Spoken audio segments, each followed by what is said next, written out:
What does it take to be a successful entrepreneur? A dangerous amount of coffee and a ton of grit.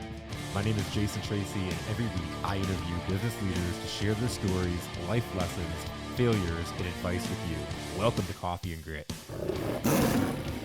What is up? What is up? Welcome back to another episode of Coffee and Grit, and we have a familiar face in the studio today. We have Kevin Brown, serial entrepreneur.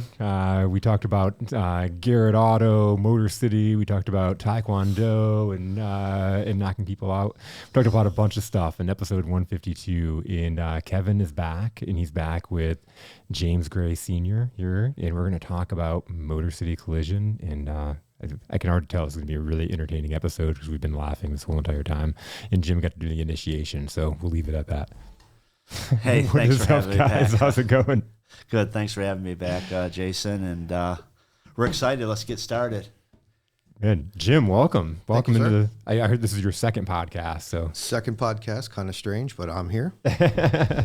Welcome to the studio, man. I hope it's a good experience for you. Oh, so far it's been great.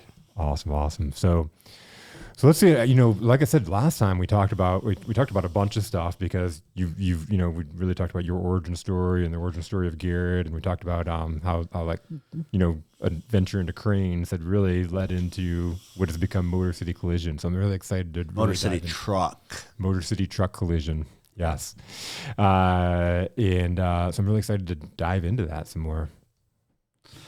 All right. Well, I'm going to let Jim get started with his story because everybody knows my story because I blabbed it all over in the last episode. So let's get started. We could try to do a condensed version.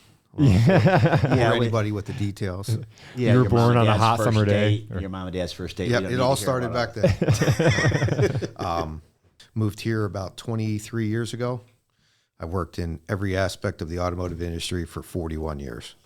Started right I was in high school, taught by my father, got out of high school, started working. I had an opportunity to go to Temple University on a drafting program. Yeah. I went there. I toured the Ambler campus, looked at it, and thought to myself, what am I want to do? Like, what am I doing? And I just kept working. You start making some money, and you keep working, and then you feel prideful that you're working and you're making money. And next thing you know, I have a wife. Next thing you know, I have a child. Fast forward, I'm married with 4 children. Wow. So, yeah, it's been fun. In life, it's crazy how life happens and it just unfolds that quickly. Yes, I've had major setbacks in my life.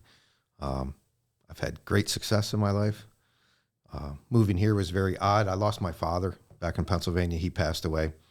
When I was raised, my grandfather was instrumental in bringing us up. We always wanted to go to Grandpa's house. Once my father passed away, my kids didn't have a grandfather. The only grandfather in the picture was my wife's stepdad, and he lived out here. So one day, my wife had bugged me for 15 years to move out here. And finally, one day I said to her, if you want to go, let's go. We up and sold our house in 2 weeks and moved here, got the kids settled. And then I said, I got to find a job. Went and applied to a couple shops. I had 4 offers on the table like the next day. Went and viewed each shop, chose one at a dealership, which I spent 16 years at. So I've learned an awful lot about the dealer life and how I really don't want to be in the dealer life anymore. Yeah. So I left the dealer, let's say a Friday afternoon. I called my son, James, said, hey, I finally left the dealership. I said, now I'm scared. I don't know what I'm going to do. And he goes, hold on, Dad. I'll call you right back. I'm like, I'm in a traumatic situation. My son's going to put me on hold. I'll call you right back. I'm like, okay. He called me back about 10 minutes later. He says, hey, you're going to meet with Kevin Brown. He's a friend of mine. You're going to meet with him tomorrow. I think it was Sunday we actually met together. And he'll do an interview, and he's looking to hire somebody. I said, okay, great. I'm scared, nervous. Showed up. I was early, waiting outside. Get there, go in, talk with Kevin. He had his other guy there, Chris, and he made me an outstanding offer right on the spot, hired me on the spot. So I left work on a Friday after so many years. I started on a Monday. He asked me, do you want to take some time off and to clear your head? I said, nope. I work. I want to get to work. So That's the way you clear your head. yeah, so now we've been together almost 6 years. Yep. I think it's been about 6 years. How long have you been thinking about leaving the corporate life? 15 years. You made it a year. There's so many things that are put in place to put restrictions on people. They can't excel at what they do because you have to answer to 5 people above you. You know what I mean? Realistically, as a manager of a collision shop in a dealership setting, my job is really to meet the customer, understand their needs, make them feel warm and welcome, and I hate to say trusting, but trust me that in my experience and my technicians that I can fix their car properly. Yeah. And that's the whole basis, is to fix that car the right way the first time. I'm in small business for a reason. I being in that corporate world, being in dealership. I include that dealership being in that corporate world, because that corporate mentality, it's about, it's about making the buck. And believe me, we're all in it to make money, right? Right. But when you're in that mentality, it's churning out. Right. We're not here to make sense. We're here to make dollars. Yeah. That's a saying that we had for years. Oh, that's good. And then the amount of reports that you have to do and this and forecasting and projecting, all good in the business sense. But really, I need to meet you. How's your car? I used to ask every customer that come in that had an accident, if was anybody hurt? And they used to sit back for a minute and go, wow, thank you for asking. Right there, I'm started making a friend. Yep. I have tons of people that I still know I run into all over the place that remember me from the dealer.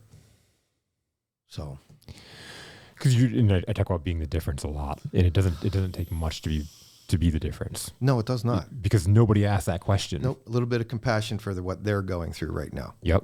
I mean, the root of all evil is I want the job, I want to make money on the absolutely. job. That's what we're all here for. Yeah. But there's a way to do it. There's a way to do it. And then, again, you want the job. Obviously, you're making money doing it, but you also know you're damn good at it, right? Right. Oh, yeah. With my experience, I've done everything. I mean, from cutting cars in half, rebuilding engines, you name it, I've done it to the cars. And I have nothing to prove anymore, but I make sure that it's fixed right. There's so many shortcuts that you can take. There's so many materials that you can change. There's so many tricks of the trade that you learn over the years. But it's longevity. It's the integrity of the technician waiting for that car to come back someday. Because if you fix it right, they're bound to have another problem. When they have another problem, they come right back. Hey, you fixed my car 6 months ago. It's still right. Looks great. Can you do it again? Yes, I can. Well, how many times did you get them hooking you up and sending friends and family to you too? Oh, all the time. People would come in the dealership and my assistant was there and they would say, hey, can we speak to Jim? Well, Jim's out in the shop. Okay, I'll wait. And then I'd pass by and, hey, how you doing? And they used to call me at direct, get me on the phone and set appointments up to come and see me. Yep. And that's what it's really about. I have a great customer following. Now, more and more people are learning that I'm at Motor City Truck Collision now, but they think it's just all trucks. And we do a majority of trucks, yes. But in the people that we know that are good people and want it repaired, we'll do anything. Cars are just smaller. Yeah. Same thing, just smaller. Right. So let me ask you, Kevin. So, kind of going through this story, like how'd that all unfold with James and, like when his son called, did he call you or were you there or how was? No, I remember I got the phone call, and at that point, I was with him all the time training and stuff like. So I knew his dad. We had had conversations, and I had gone to Champion and seen Jim. I never ever talked to Jim. I seen Jim around the gym, but around walking, blah blah blah. And I knew, from talking to James what his dad did, and I seen his son's worth ethic. So I'm like, So I'm like, okay. So he called, and I was having problems with the guy that Jim was replacing anyway. So I'm like, hell yeah, I'll do an interview on him. Well, can you come in Sunday? Because I think he called me like Friday, and I was doing something. I think Lincoln had a baseball game or something. So I'm like, Sunday morning I'll meet him. Well, he'll come Sunday. I'm like, all right. So I remember when Jim walked in, and he was like wringing his hands and stuff. I'm like, hey, what's up? He's like, oh, nothing much. I'm Jim. I'm like, yeah, I know who you are. I never talked to you, blah, blah. And we sat down and we talked. And I knew his qualifications already because I already had done my homework. And so I hired him. I remember we negotiated a little bit basically on the wage. I think he wanted like $2.5 million to start, and I offered him $1 million. And we came in at 1.5, And I remember when he... Before the signing bonus, of course. Right. And I remember when he... everything was all done. The other guy walked out of the office, and I said, all right, that's the guy who's going to train me. You're going to be replacing him. He was just like, what? He's like, I didn't come here to do that. I'm like, well, he's leaving anyway. He just doesn't know it. He pretty much. So at that point, I mean, I told Jim, I said, as we go forward, this is the timeline that's going to happen. By the time you hit probably did I say second or third mark, I said, you're going to make double what you make right now. I said, you're going to be running the shop. I don't want to do this. I want somebody qualified, skilled to do it, you know, and go on and go forth. And once Jim learned the system, we had some hang-ups like the software. I mean, this was not an easy road. We just didn't walk in and go, yeah, Jim's here, shit, we're going to kick everybody's ass now. Like, we had struggles. Like, one thing in our business we had to struggle with, how much paint are we putting on a car and how much is it costing us? So we got together with his knowledge. We got the PPG guy out there. We got him to do a paint XI system on him. So our guys run everything across a scale now. So we know exactly how much primer, exactly how much paint. So stuff like that we've worked through, and as we've done that, we became more and more profitable. And we just kept kind of going that way. We tried that one software I told you we got boned on. Oh, my God, right? That I just listened to that clip today, so that's so funny. We literally tried so hard between the two of us, and I'm pretty savvy at software, and Jim's gotten a hell of a lot better, but it killed our sales for the month. The software, us trying to make it work, I bet our sales were off 60%. Remember that month at the end of the month? I'm like, the software literally killed our business this month. And that's when I called the guy, and he said, well, I don't know what to tell you. You're going to have to give us 13. Yeah, 13 grand. And I'm like, look, to Jim, I go, well, I screwed that up. He goes, well, we both screwed it up. We both were lied to by the guy. So whatever, and we'll get on with life. And that's kind of where we are. We fast forwarded. We got a good crew now, and we're kind of still the best kept secret. That's why we're doing these podcasts and do the commercials, because we do a lot of stuff. If people knew, I think we'd be busting at the seams. Right. So that's where we're at today. And on top of me and Jim became good friends. Like I said, Jim's the vice president of the company now. He has ownership in the company. So we're doing this together. So we walk out at the end of our careers, when we sell the place, we're going to walk out the door. That's so cool. You know what I mean? I'm not going to step over a bunch of broken, dead bodies that I've ran to death and said, hey, I need you to make me more money, you know. Like, that's the one thing I always go back with the dealers. It just pisses me off, because everybody in the dealer, and I let Jimmy actually expand on this, everybody in the dealer is on commission. So if they went and spent too much money on Friday, Saturday, and Sunday on the long weekend, guess who's getting the brunt of it on Monday, Tuesday, and Wednesday, Thursday, and Friday? The customer, because them guys are on commission. So they're selling more warranties, sir.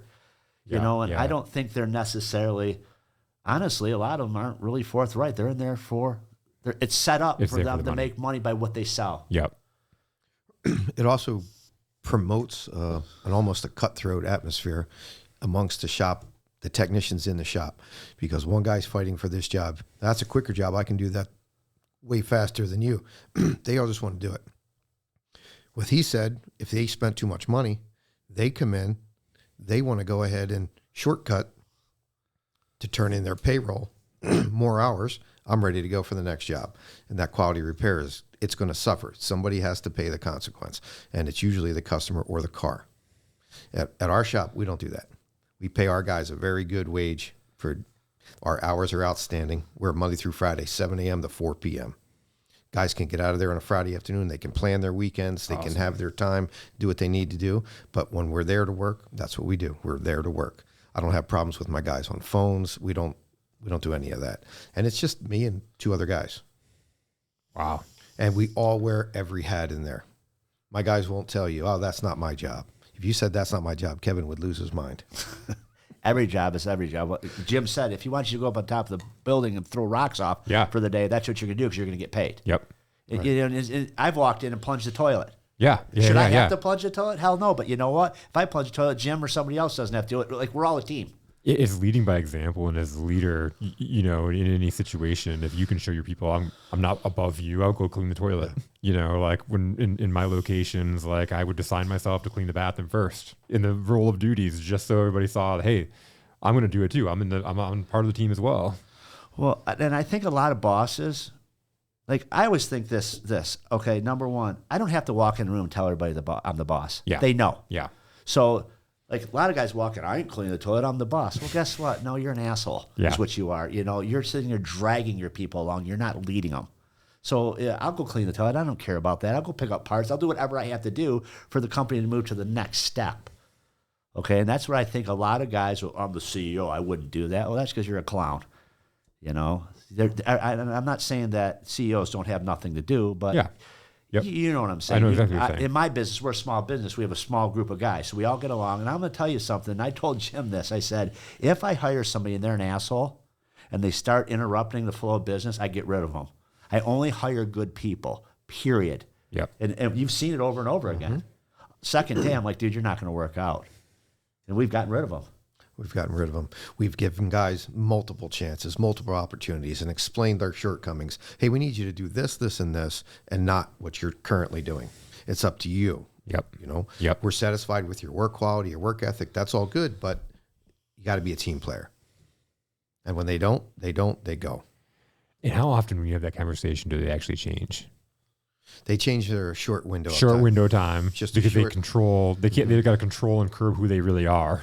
Sometimes That's the problem most of the time. they'll collect an attitude. They'll change for that short window while they try to prepare another job elsewhere, try to secure something, Yep. is what they do. And Yep. we had a little bit of a problem where we kind of had to stick with guys because they were the only game in town right after COVID. Oh, we're yeah. like, okay, me and Jim are like, man, you know, we have to put up with a little bit of stuff. And now we're back full swing where you don't have to put up with it, so we can move back. Sometimes you have to bite the bullet a little bit, put up with a little bit more stuff from people because they're a body.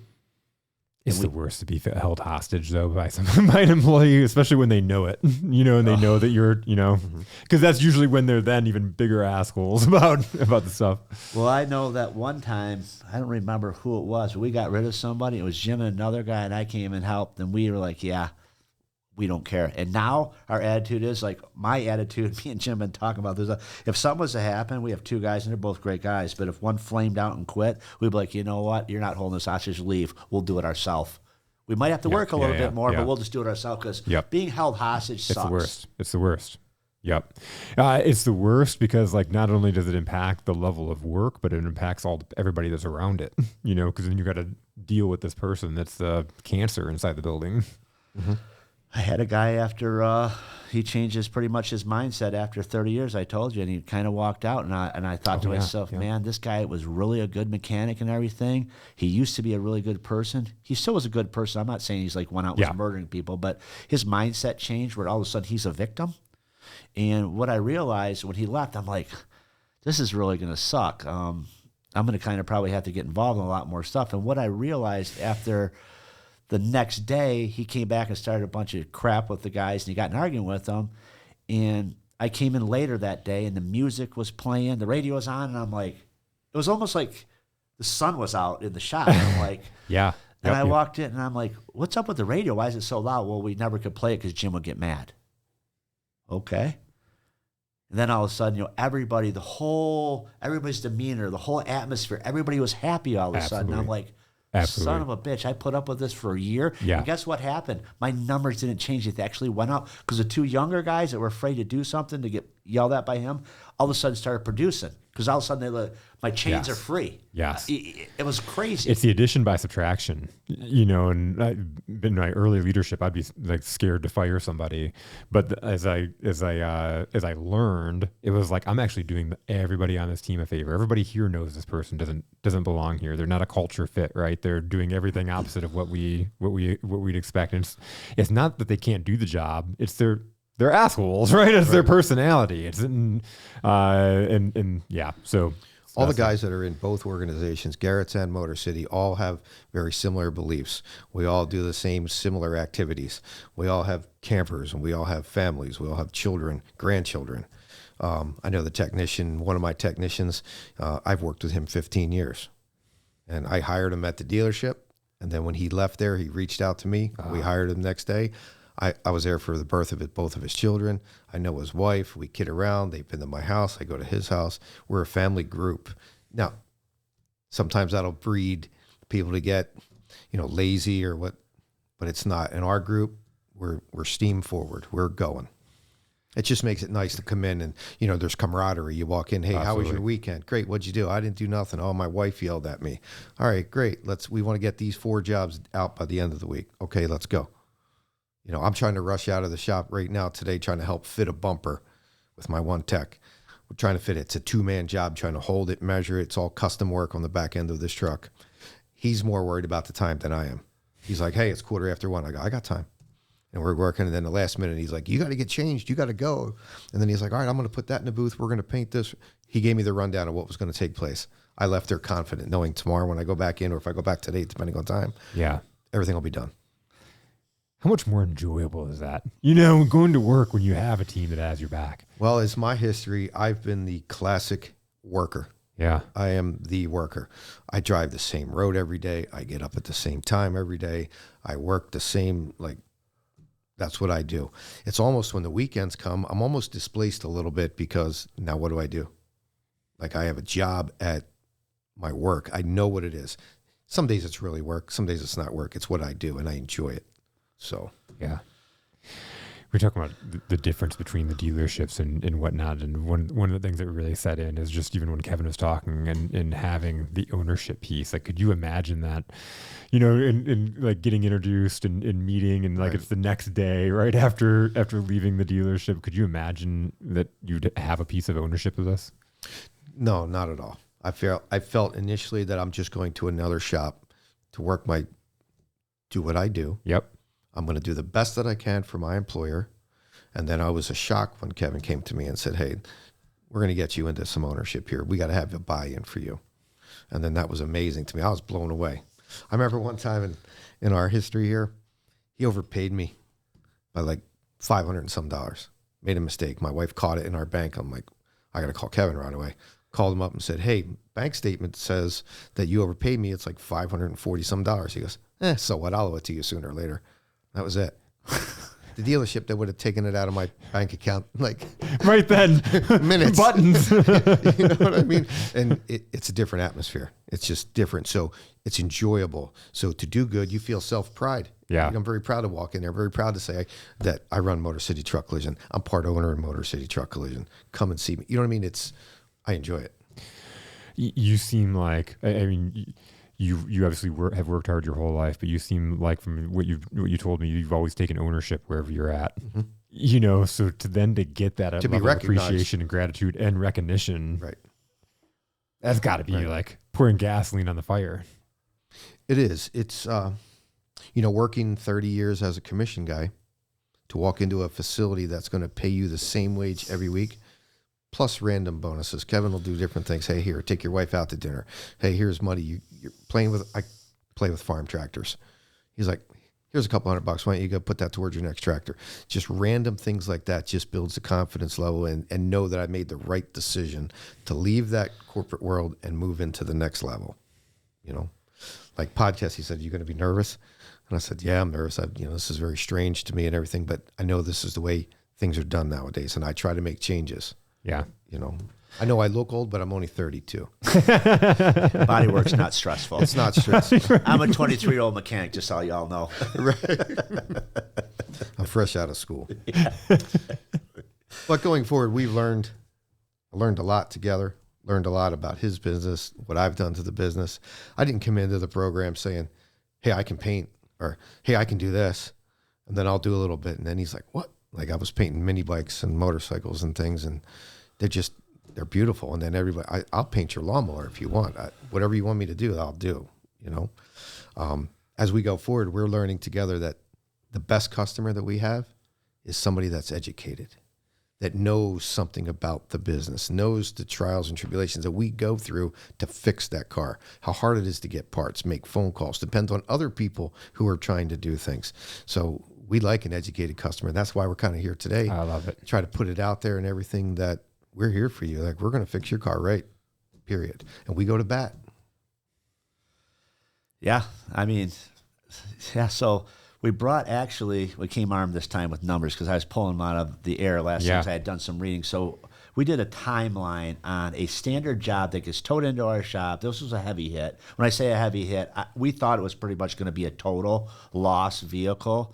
Usually it just depends. You're talking up to 80% of the vehicle's value. They'll total it. They start doing an estimate, right? There's a bar graph on top of their software. When it gets to a certain amount, it's a total loss, right? So we thought this one would be, but it's very interesting the way this one's played out. So we picked this one out of the pile for the timeline, the wrong parts written for the truck. Jim's going to explain it all. It's crazy, and it's going to probably put a light on how much time is wasted by the insurance companies for us. They do all that for us. Go ahead, Jim. So I took a panic phone call from a nice lady, super nice lady at this particular company. She says, our service truck just got rear-ended and it's all blown apart. It needs a roof. It needs sides. Is this stuff you do? I said, first of all, just relax. Yes, you've made the right choice. You made the right phone call. Yes, this is what we do. I'll work you through the whole process. Not a problem. Have them tow it directly to me, which she did. She said, all right, thank you. I took her name, all of her information, got it towed in. When it got there, I called her. And I said, hey, just to let you know, your vehicle was brought to me today, and this is it. That was the 5th. That was March 5th that it was towed into me. I said, now, am I doing the estimate? Is there insurance involvement? Or are you going to send out an adjuster? How's it going to all play out? She says, we're going to file the claim. I'll let you know as soon as I know. A day or two goes by. She calls me. She says, all right, we filed the claim. They're going to be contacting you to come out to do the estimate. Okay, fine. About a week and a half goes by. I don't hear a word. So I call her again and say, hey, I'm still here. I'm still waiting. Do I need to do an estimate and send it? She's like, no, they're supposed to be there. So the guy came out like the 18th. So the car came in the 5th. It's now the 13 18th. days later. It's just sitting. Keep in mind, this is a business's company truck that they can no longer do business because I have their truck. It's non-drive. To put that in perspective, it's not, just somebody with an extra car. Yeah. No, this is like one of 5 vehicles that this company has. So now they have 2 technicians that ride tandem in this vehicle that go out and do service work. Well, now there's 2 guys that are not doing anything because their service truck is down. 3 weeks later, the adjuster shows up, introduce myself, walk him out to the vehicle, go over all the damages. He writes it, says, I'll get something over to you as soon as I can. It's like 2 or 3 days later, he gets me an estimate. As I start to read the estimate, I'm like, this is not even the right vehicle. Like per VIN, like he wrote the right vehicle, but his interpretation of the repair process is completely wrong. He's writing it for aluminum panels, multiple panels down the side. This is what they call an FRP. It's a fiberglass reinforced panel. And they're one-piece panels. So realistically, it should be replace right panel, replace left panel, not multiple panels. So now I question, did he make his notes mess up? So I took a picture of the VIN tag of the box manufacturer, sent it to him and said, here, you should be able to do a proper estimate now. You'll need this information. Gave it to him. The tag was on the vehicle, but it was covered over by the company wrap. So he may have taken a picture of it, but you can't read it. Yeah. So I just trimmed it out with a razor blade, peeled off just the tag section. Now I could see the numbers and I sent it to him. Time goes by again. I get a phone call stating that it's a total loss. Now keep in mind, I got it in the independent auto auction. When it's a total loss, they'll come and pick the vehicle up for the insurance company. They make settlement with the customer and then they auction off the vehicle. Well, I wasn't told that it was a total loss by the adjuster, the insurance company, or the customer. So I told the auto auction, hey, you're going to have to hold off. I've got to get proper documentation that they know they have to release the vehicle. So I called the lady and I said, hey, it's me again. I just got a call that your truck's a total loss. She goes, it is? They hadn't even contacted her. They're trying to pick the vehicle up. So it's the insurance company is just a huge waste of time to this customer. Still, now we're 3-4 weeks into this job. Truck is still at our shop, still pending because they made them a low ball offer, less than 20 or a little bit more than $20,000 off of what the vehicle's worth. Wow. So, but the insurance attitude is, so we wrote it with the way we wrote it, and that's it. Well, who ran the value? Who did comparables? Who did their legwork? Apparently nobody. But as a shop owner, we need authorization to release a vehicle to not the, like, let's say the person was Tom. Tom brought the truck in. If Tom said, all right, I'm going to take it back, take it back. You brought it to me. Yeah. Well, I need release papers signed because now the independent auto auction is trying to pick it up. If I just turn the vehicle over, what if they don't want it to go? Absolutely. So now we have an email stream of about 7-8 emails between the owner of the company, his secretary, me, the adjuster, and the insurance company. All of us are in this email. And he says, I do not give permission to release my vehicle. Now, keep in mind, this is collecting storage with us. Yeah. As far as I'm concerned and Kevin's concerned, leave it sit there because every day it's Just just fight for a few years. Yeah. Yeah. so. It's important that everybody understands the process. You have an accident, file your claim. Within 24 to 48 hours, they should be having estimate, or they should have a customer contact, ask me to write the estimate. I do it every day. Write the estimate, send it to them, send photos to them. Like, we do all this, you know. So this one's ongoing. So from the customer education standpoint, can the customer tell the insurance company, my shop is going to do the estimate? Yes and no. So when a shop does the estimate, it's more of a guideline for the insurance company. Yeah, they don't care what we have to say. Okay. They pretty much don't care. Yeah.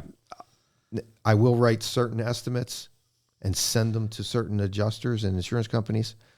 They read it, they go through it, they just stamp it approved, and they put it on their particular program and send it back to me. Okay. Approved. Sometimes I'll write an estimate, send it in. A week goes by, the adjuster comes out and says, I'm going to have to do a reinspect. And then comes out and has to do a reinspect, and I have to wait for his estimate. Now, another most recent one was I did an estimate on it's like a 2-year-old truck. So I wrote it with all brand new parts because that's what's on the car. Yeah. So if our responsibility is to repair that car to its condition, I'm taking factory parts off and I'm putting factory parts on. Yeah. Insurance companies don't do that anymore. Almost everybody's insurance has a clause in there that they have the right to use aftermarket or LKQ parts, which is huge sometimes. Yeah. So we've got a 2020 Peterbilt at the shop. Needs a hood. Yeah, I an talked about that last one. Yeah. Yeah. Did you? It's aluminum hood. It's $20,000 hood. Well, they want me to put on a $4,000 aftermarket hood. I can understand why. It's going to save the insurance company money. Yeah. But you can't do that. This vehicle was manufactured with an aluminum hood. Its crash rating is designed to have an aluminum hood. Everything. There's liabilities. That's a huge difference. Huge difference. Aluminum to fiberglass. Right. So, well, they found one that was steel with fiberglass fenders or fiberglass center section with aluminum fenders. No, the entire hood is aluminum. And the only one choice is to buy the OEM. But we wasted 2 or 3 weeks back and forth. Yeah, we take all the liability. Okay, so the insurance company says, put this part on. It's cheap. We understand it's not OEM. We're going to tell you what part you can put on, how much we're going to pay for it, and guess what? You're warranting it. You get with the manufacturer of the Chinese part that we made you put on the guy's truck if there's a problem.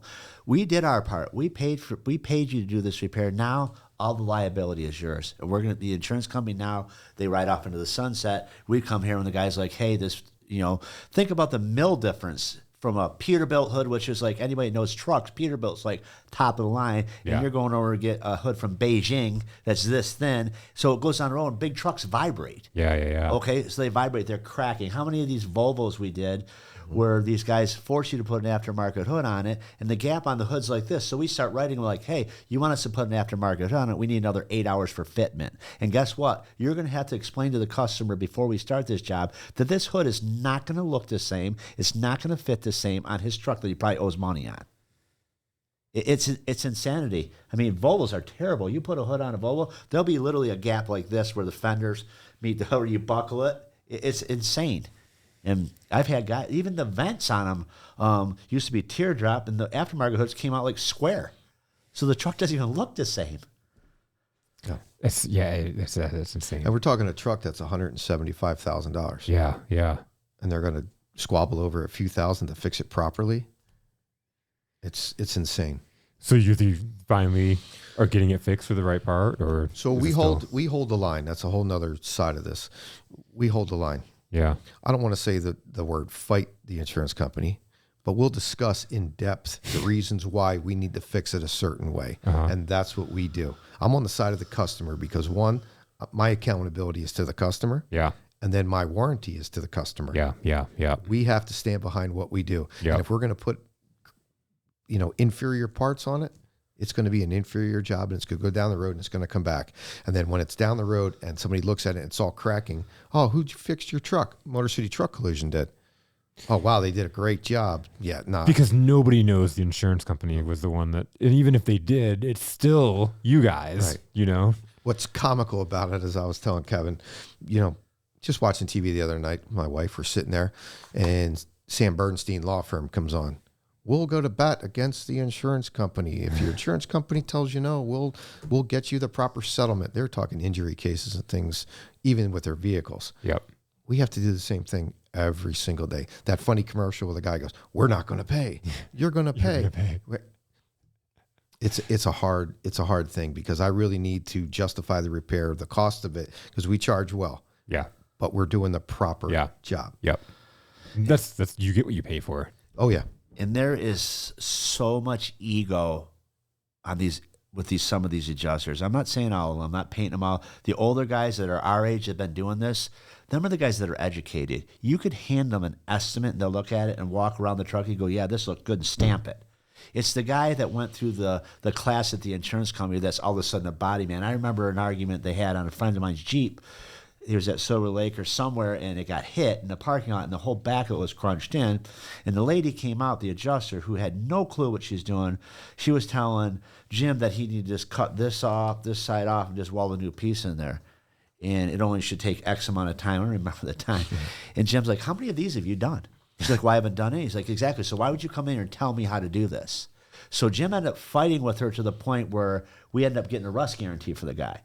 We were putting that part on. She would not put a new part on. She made me get a used quarter panel off a Jeep Wrangler. So they cut a whole section out of a car. They sent me a quarter of a car that we then have to disassemble, cut, trim, fit, put it up on there, re-weld it all back there, and then stand behind it.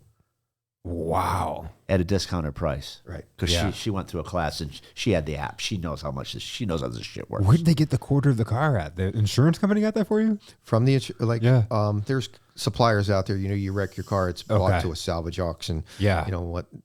You can call up and get used parts all day long. Yeah, get a Jeep that was wrecked in the front, but the back's fine. They cut the back off for you, bring you, set it.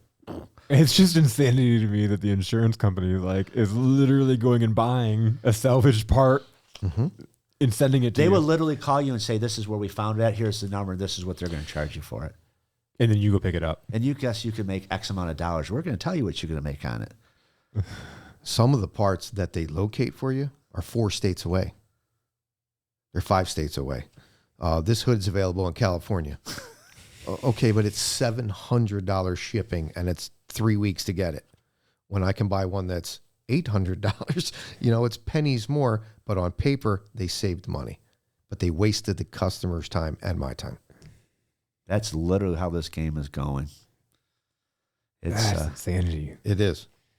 That's crazy. So what do you do? I mean, you stay in the line and it's just a time game? We've built a lot of relationships with our part suppliers, new and used. I would prefer used parts over aftermarket parts because technically a used part is a factory part. Yeah. And if it's LKQ like kind or quality, we'll use that. We'll prep it properly and we'll put it on and we'll stand behind it. I don't have any problems with that. So we've gotten, okay, they're going to pay me $4,000 for an aftermarket hood when I can buy a new aftermarket hood for $4,500 or a new hood for $4,500 because the aftermarket world has got their pricing within pennies of the new part. So a lot of our suppliers, we do a lot of business with a lot of suppliers. So the amount of checks we're writing to them, they're eager to do business with us. And they say, well, let me look at that. We can sell you that hood for what you're getting paid for the aftermarket one. Then I go to the customer and said, hey, with our contact, we're going to put a factory hood on your vehicle due to this reason. We also give some customers where I can't do that. We give them the option. They wrote it for aftermarket. I fought and fought. This is how they're fixing your car. For an extra, whatever it is, you can have all the factory parts put on. And some customers will pay the difference. Some customers don't really care, but they're the customers that don't really know. That fender looks the same as that fender. Yeah. No, but it's thin. It's not, the steel quality is not there. The coatings are not, it's not right. Yeah, we, and the newest trick of the insurance companies is you wreck your truck and it's not really a bad hit. Say it's a $5,000 hit. They mail you a check single party. Why do they mail you a check single party? Because there's such a thing as a supplement. We take the fender and the inner wheel well out and the side of the truck off, and we realize that all the bracketry and the wiring's racked and stuff. We order the parts, we send the receipts and everything to the insurance company and say, hey, you missed the mark on this one. It really took $7,000 to put it back together. They give us a $2,000 check to cover the stuff that was hidden, right? Guess what? You get a check for $5,000 made out to you. You're like, and that dent in that fender really ain't all that bad. Let me go ahead and cash that. Just think about how much money the insurance company just saved if they did that across the line. There's no supplements. Yeah. So that goes back to us having to write estimates and getting paid for the estimates, because that happens quite a bit now with that. So that's our newest thing. Like we have, so we started with these people because with a lot of our customers that we don't do business on a regular basis, everybody wants to make money. How many people you know that take their car to the body shop and say the front right side smashed in and the left rear smashed in, but this dent goes this way, and this dent looks like something fell out of the sky and hit it. Well, that happened in the accident too. And they want to get the whole, the insurance company's going to do the whole car. They're going to do this, and this. And the insurance company comes out, and we're like, we don't know. But everybody wants to do a home run. We have to stand there and go, well, no. Well, hey. No, believe me, I talked to the insurance companies. They're not going to do that. And anybody who says on their ads, I'm not saying they're crooks or anything, but I'm going to tell you, we cannot assume somebody's deductible. Number one, it's against the law. I'm sure there's some kind of regulation. I know we've talked about this before, right? You can't waive somebody's deductible if the insurance is paying for it, or however. There's a ton of different guidelines, and I don't want to misspeak on that, but yes, there's somebody's paying for it somewhere. Yeah, and they're like, hey, don't worry about your $500 deductible. Quite frankly, I'd be willing to bet you on a lot of these lighter hits, there's not even $500 worth of profit for the shop, would you say? Correct. So how is somebody going to do that? Unless something's going to get written up on a supplement that really didn't need it. And that's not a road we're willing to go down, so we don't waive deductibles. Yeah. So we were talking about beforehand, just kind of along the same lines, but different. And you're talking about the painting in the dumpsters, and a customer that was. So I get there this morning, and Jim's like, this guy, what do you say, he had 170 dumpsters across 3 locations? Mm-hmm. They take these dumpers on a roll-off truck to the construction sites, and he sounded like a franchise to me. So if they're a franchise, they have rules they have to live by, paint on the dumpsters, their logos, whatever. Yep. So me and Jim are talking. We're like, we could probably do, if we do, 5 a month, 4 a month, they're going to kind of be a pain in the neck because they're big, they're cumbersome. We could probably do them for between $1,600 and $1,800 a piece, So like, all right, let's call the guy and tell him, listen. So we start calling the guy, and we talk to him, we educate him, we start saying, he changes his story several times during the talk, but basically we say to him, we noticed the dumpster you brought by for Jim to look at yesterday had rust on it, some of the paint was peeling, it looked bad, so it would have to be sandblasted down to white metal, painted. Do you use primer, or you want us to use a DTM paint, which is direct to metal paint, no primer? Yeah, I would like that. I could bring your own paint. So think about this. I'm going to bring my own paint. It's like going to McDonald's and bring your own hamburger. Okay, they make money on the meat. Yeah. So we start talking to the gentleman and stuff, and I said, hey, listen, I'm just going to tell you, we're straight up, our price is going to be our price, but what are you paying to get these done? And he's on speakerphone, and Jim's sitting where you're at, and the guy's like, well, I get them for $400 a piece. Cleaned up, painted, and stickers back on. Jim's like, we're laughing because like, that would be 2.5 hours of our time at our labor rate. No materials. He says, I'm going to bring the paint, but there's still, chemicals to degrease it. And I'm like, oh, hey, sir, do they throw silicone tubes, a caulk, or anything on? Nope, the dumpsters are clean. So you mean to tell me the outside of the dumpster is spotless? The construction material dumpster is spotless. Oh, yeah, it won't be a problem. You'll be able to scuff it up and paint it. I'm like, we can't do it for $400. There's no way.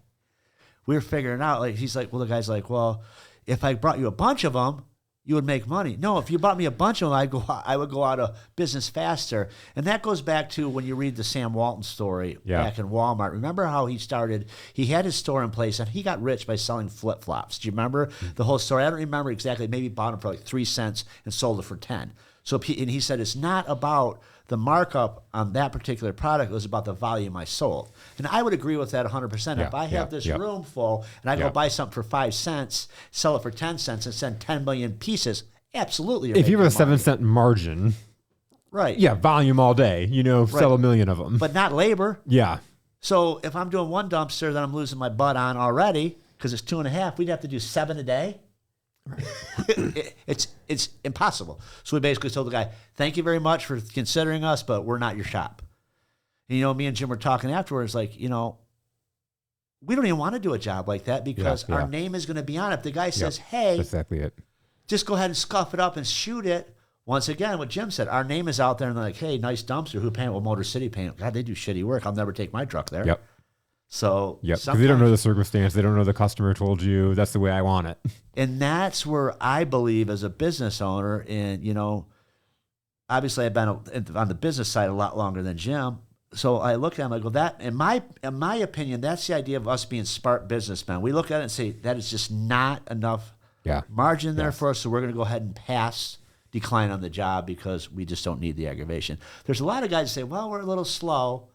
Let's go ahead and spend money to paint this guy's dumpster. By the time I put all my guys in, all my machinery, all my equipment, get all my materials in there, it's costing me money out of my bank account to paint his dumpsters. I'd be better off not painting his dumpsters, getting a bucket, have all of us sit in the middle of the shop and eat Ritz crackers all day. I would spend less money than painting them dumpsters. Yeah. And that's where... Much more enjoyable. Right. And that's where I believe a lot of people don't look at the nuts and bolts of what has to happen in their business to be,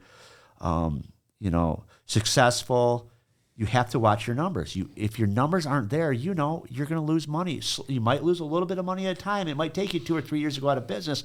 But I much rather look at it and go, Jason, I'm going to do this job for this on your truck. This is how much it's going to cost you, and I'm going to do a great job, and I'm going to warranty it. Like, I got a bad review at Garrett yesterday. Anybody can go look it up on Google. The guy, we fixed his motorhome at Motor City, happy as can be. He was a little bit weird. Like, he kept saying, I'm selling. Kind of people come to the shop. We're like, we're not having people come to the shop and look at your motorhome. Somebody falls, trips, whatever, right? Yeah. So for somehow or another, he makes it to my other shop. It's got a parasitic draw where the batteries go dead within like 2 days on it, and he wants tires. Well, it took us 2 weeks to do it. We were busy. Yeah. Most RV shops would take 6 weeks, 8 weeks, how many, whatever. So he said everything went good. The only negative on it was I would say they were very expensive. I take that as a compliment. So I responded back to his thing. I said, absolutely right. We are very expensive. We use high quality parts, and I pay my highly qualified technicians a lot of money. Okay? And I don't really remember. I went right down to the thing, and I said, it seems to me that you want... Oh, he said, at the bottom of his review, he said, I'm going to shop around next time. And in my response to it, I said, I dare you to go to my competitors who are not qualified to work on your motorhome and have them and report back to me the service you got. Yep. And at the very end, I said, it seems by reading your review, you wanted your RV fixed fast and cheap. But the bottom line is there's no fast or cheap fixing an RV. Well, and it's going back to what Jim said, and you talked about it in the last episode, is you have people that are making good money to do a good job, right? You're paying your people, you're taking care of them, they're coming back and they're pouring back into your customers. There's a price for quality. And do we want those customers that are in that, like, I'm going to browbeat you and, try to, and not want to pay that high price anyway? No, because those are the ones that then complain about it anyways at the end. They beat you down on price and then they complain about it. They want it done quicker. They want everything. They want it cheaper, faster. Look for the professional buyer and blow off the knuckleheads. That's what we do. Look for the professional buyer. And Jim can attest to this. I could tell you 3 minutes into a phone call if this is going to be a customer of ours or not. If they start out, hey, I need a ballpark because I don't have a lot of money to spend, but I ripped the whole roof off my truck. What can you do for me? Keep in mind I'm paying for this out of my pocket, so go easy on me. Yeah. The price is the price. Yeah. I don't say, let me go ahead and pull the single mom with 2 kids with price out of the thing. She ripped the price is the price. Yeah. You don't go to Walmart and go, man, I really don't like the price of that tuna fish. What can you do for me, Cash? I've used that analogy for years. Nobody goes to like Walmart and says, this sweatshirt, I could get it for $15 down the road. Could you, nobody does that. And Flo behind the cash register sits there chewing her gum, looking at you like, what the hell do you want me to do about the price? That's exactly it. And you're almost like an asshole even saying anything. I usually never ever it's crazy. I don't complain about, and I always tell Jim this, like, if I need a roof on my house, could I probably do it? Absolutely. Yeah, but what I do is I call a roofer who roofs houses, and Yeah. I go do what I do, and he goes and roofs my house. Yep. Yep. That's kind of the thing. And Jim just went through that. I just learned that lesson. I've been a guy, I don't send anything out. Yep. My house, I'll do the addition, I'll do the plumbing, the electrical, the tile work, painting, you name it, I've done it. Just recently, my wife has been asking, our one dog's getting older, and she went in and she's chewed up the walls a little bit. She sees lights and she goes and bites at the wall. It's like she sees dead people. I don't know. She's gotten out of it, but now as we sit and look around the house, and we're prideful of our home, and it's all completely redone inside and out, and I see all these marks, and I'm like, we got to get it painted. She's like, I agree, we got to get it painted. For me, with the way I work, it's going to take me a month or so to come home every night, move furniture, deal with kids, grandkids, daily chores that we have to do, and then try to do spackle work and then paint work and put it all back together. There's a friend of Kevin's that does this kind of work. I said, Kevin, can I talk to him about doing it? Yeah. Gentleman came right out, walked through the house, said, it'll take me about 4 or 5 days. And I thought, 4 or 5 days? Oh my gosh, that'd take me 2 months. Yeah. And then he gave me a price that I could not say no to. He did a phenomenal job. Wife is happy as can be. I'm proud. I walked home, my house is painted. I'm like, this is great. Yeah. So we do what we do and we let others do what they do. Well, because I don't know about you, but I hate painting. You know, like, I don't know, at home anyways, Right, you know, like that's not something I love to come home and do. My wife know? says I'm very anal when it comes to everything that I do. Well, Yeah. I don't like a word Yeah. anal. Yeah. I'm meticulous. Yeah. I want it to look a certain way because I'm going to say, I painted that truck. I painted that car. I painted that wall in our house. Yep. People judge everybody every day. It's terrible, but they judge them every day. If they see a vehicle go down the road that I did work to, they're looking for the blemish. They're looking for the off color. They're looking for anything. Good luck. Go ahead. I challenge you. Go ahead. Yep. So by him doing my house, it felt great to me, for one, to be in a position finally in my life that I could actually pay somebody to do something for me. That's why I'm pretty good at everything that I do, because I had to do it myself. had to. I've never had the financial backing to do it. Now, I don't want to sound cocky or weird or anything, but we paid this gentleman to do this. We actually want him to come back and do more. Yeah. We didn't feel the money loss, and that's because of our current standings at the job. That's amazing. Yeah. I don't like doing anything around my house. I call people. I'm like lazy. I'm like, you know what? I do what I do all day long. I'd rather have to come home and have it done. And I have a newer house, so we had a lot of stuff going on the first couple of years, but I remember back in the day, like my soffit falling off my house in Livonia, the first house, and I'm like, that's going to cost me $90 in wood. How in the hell? That's 3 days. $90. Yeah. I remember like shorting something to do this. My Uncle Bill came over and helped me do the soffit, and I went and put some stuff on a Home Depot credit card. They gave me a $300 limit. What's the lowest you can get? Here you go, peasant. Here's $300. Here's $300. I remember doing that and paying like the 15. Like, people always see where you're at. They never say, "Hey, let's hear your story. Where did you come from? How did you make this all work?" Yep. You know, they don't care. They want to judge you, like Jim said, right now. You know, and it's kind of like social media, and a lot of people are fake rich, is what I call them. You get their Facebook posts, and you see them standing on a Jaguar, right? Yeah. Then it shows the camera zoom out. It's on 4 blocks in a junkyard. The car doesn't even run, but I'm kicking ass over here on social media. Yeah. And and I think the other thing is, people have to always put on social media, my husband, oh my God, he cut the lawn today. What a hero. Like, did your grandmother put that for your grandpa? He'd be like, don't do that. Everybody will tease me down at the Moose Lodge or whatever. Like, but everybody's always looking for gratification. Not only are they looking for gratification, they're always looking for somebody to say something shitty on one of your posts if they don't like it, because we all go through it. You know, a big joke between us is it must be nice. Yeah, that's a term we use all the time. Must be nice. Like Kevin comes in and he's in a different sweatshirt every day. Why? Because he changes his clothes and he does laundry, But every time I see him in another sweatshirt, I'm like, must be nice. he did a golf cart and lifted it up and painted it and stuff. I'm like, must be nice. He put that in the text and sent it to me with quotes around it too. Must be nice. But we know the struggles, what we had to do to get to where we're at. So, I mean, we have a similar story. Jim seemed like he was smarter than me in school.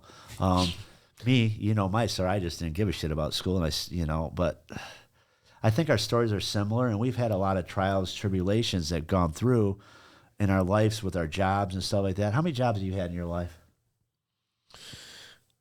Early on, you change around. You start out fast food, and then you do this. I worked at a golf course for a number of years, and then I'd switch and I'd go over here to work for that. And then once I got into the auto, I was always drawn back to because I was very good at it, and I had a father who was outstanding at it, taught me everything I needed to know. So I stuck with it. 4 serious jobs in your life? I would say 4. That's pretty much what I've had. Yeah. I went from the farm to Ed Bullions to Hal's Auto Clinic to Sterling to Garrett, so 5. Yeah. And my wife, she's had several jobs. She's been in her job 36 years. And they're having a hard time. She's retired 3 times. She's been there so long, knows so much about the company. It's actually was sold. The older gentleman who started it passed away. My wife and a core group of people are still there. She has retired, and they would call her literally the next day, the CEO, to, hey, do you think you can come in part-time? My wife gave me a number. They said, okay. And when COVID happened, my wife was the only one that went to that company the whole time they're closed. She did payroll every week and did everything. She's the only one that works. Our families, and I said this last time, are workers.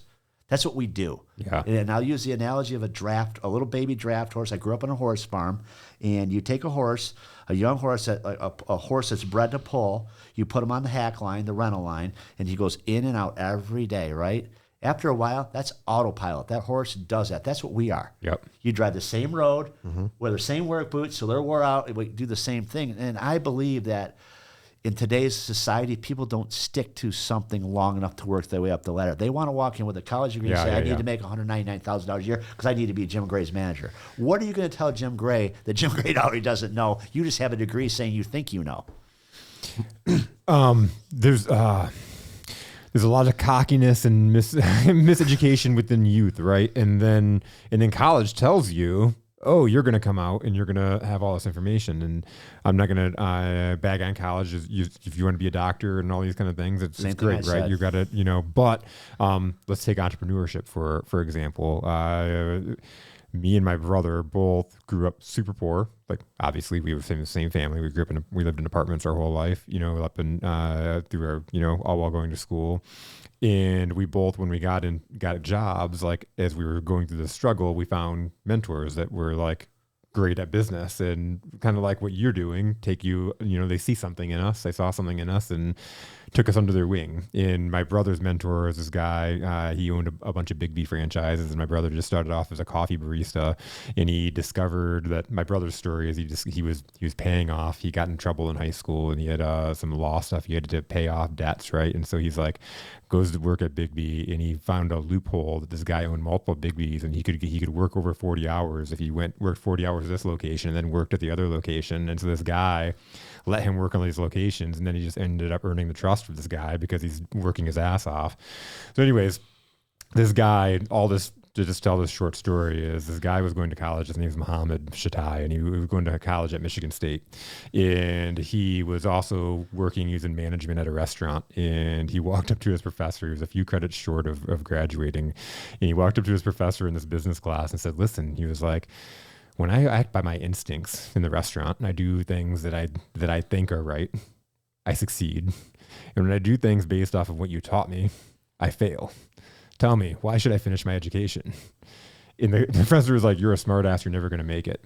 And so when Muhammad opened up a Big B inside of the Michigan State, he opened up a Big B coffee inside the cafeteria where this guy ate lunch every day and would wave at him every day because, like, from his business, right? It's like, look what you can do. It's not, you got to learn from example and going out there and doing it in a lot of cases. And, the people that are teaching you in college aren't the ones that are going out and doing it from an entrepreneurial standpoint. They're not the ones that are like, they're teaching you theories and teaching you from the book. Being in sales my whole life, hiring people from the worst people to hire in entry-level sales job are people that graduated from college and business. I would agree with that. Because they think they should be leaders and they don't know how to sell. I went to a class last night. The teacher was phenomenal. He knew AC. He was good. Yeah. Problem was, he started talking about how you would do it in your shop. Well, you should just, if the expansion block is bad, just call the auto parts to get an expansion block and put it on.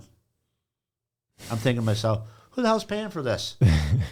Because in our world, I can't take your truck apart or your car apart and go, hey, I tried this, this, and this. None of it worked, but here's $300 on your bill. Let's go.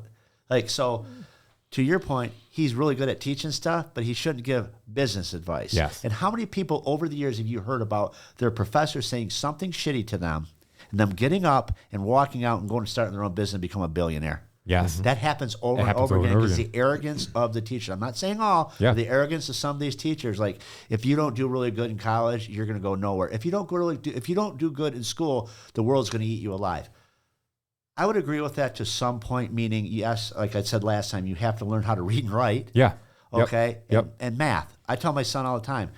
He hates school. He gets good grades. I'm like, be really good at English and be really good at math, so you can write a solid invoice and add it up correctly. Okay. Yes. Yeah. It's learning the life skills out of it, right? Right. And Home economics is gone. Right. I learned how to tie a tie in home economics. I still use it to this day. yeah. I know with my situation, I was that worker, with a wife, children, bills, house. My wife became a master of, let's pay this bill this week because that one can go late. We won't get penalized, and then we'll pay it next week with your next paycheck. She was a master of our finances when all I would do was I would work. I'd get up in the morning, I'd work. I'd come home and see the kids. And then she'd figure it out. She would figure it out. She would tell me, hey, we're going to need, back then it was, like $532.86 to pay our mortgage. Okay, well, my paycheck's not going to be that. I'm going to have to go find a side job. I would go get a side job, bring it home, do brakes, paint a fender, whatever I had to do to make ends meet. So going forward, I just start working. My wife would say, you do all this stuff so well. Why don't you open a shop? Okay, that's a great idea. Where? Yeah. I don't have the money to buy a building. I don't have the licensing for it. I don't have the knowledge of the business to do it. Yes, I can do the job, and I'm very good at it. So I just keep working. It pays the bills. My kids didn't want for very much growing up. I hope they would recognize that now. Maybe not when they were younger. Not when they were younger. Yeah. But they didn't really want for anything. We suffered. We didn't have things. Like still to this day, I struggle to buy something for myself.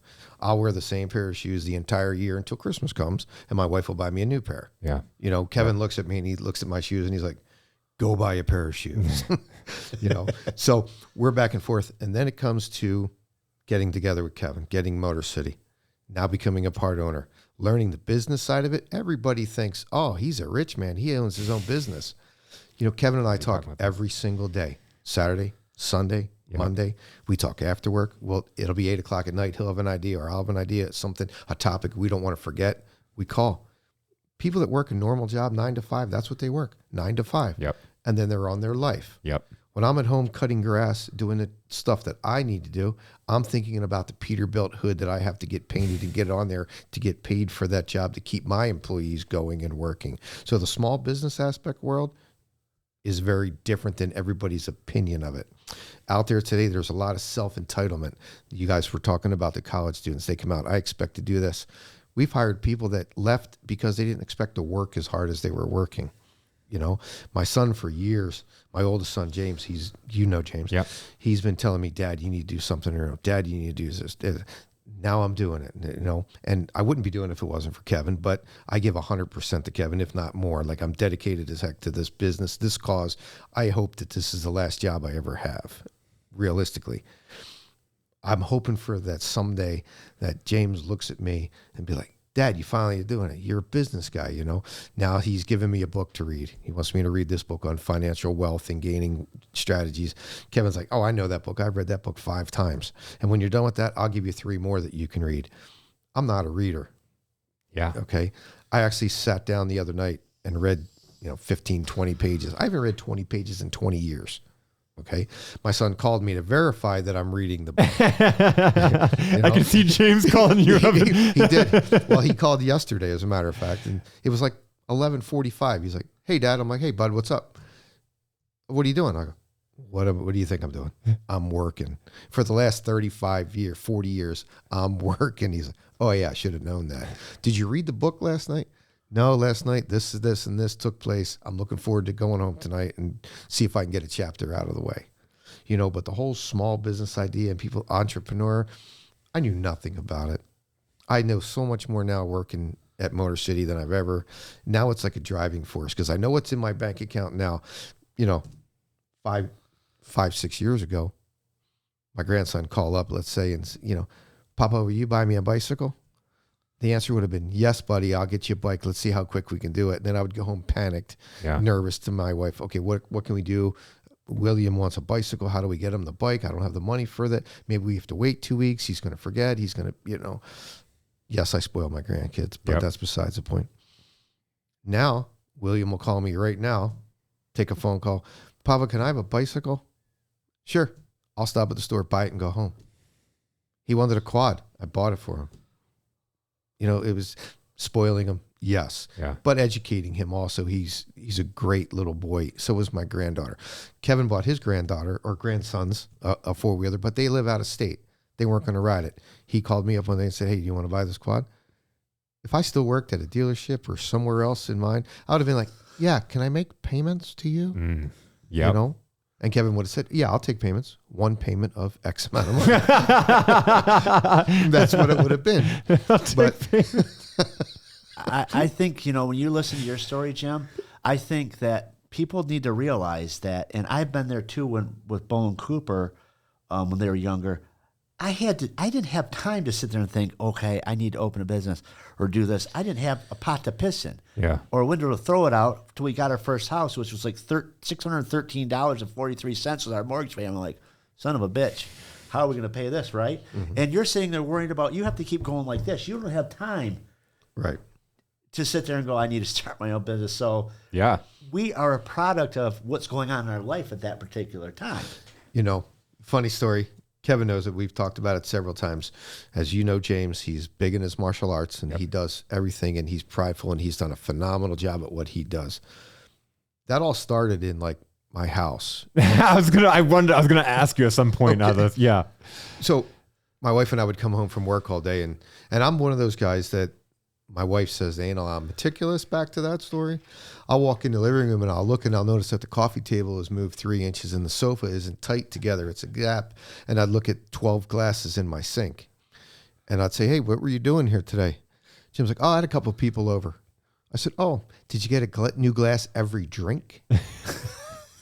Later on, it comes out, I see videos of them, you know, doing their martial arts in my living room and I was pulling my hair out. Oh my gosh.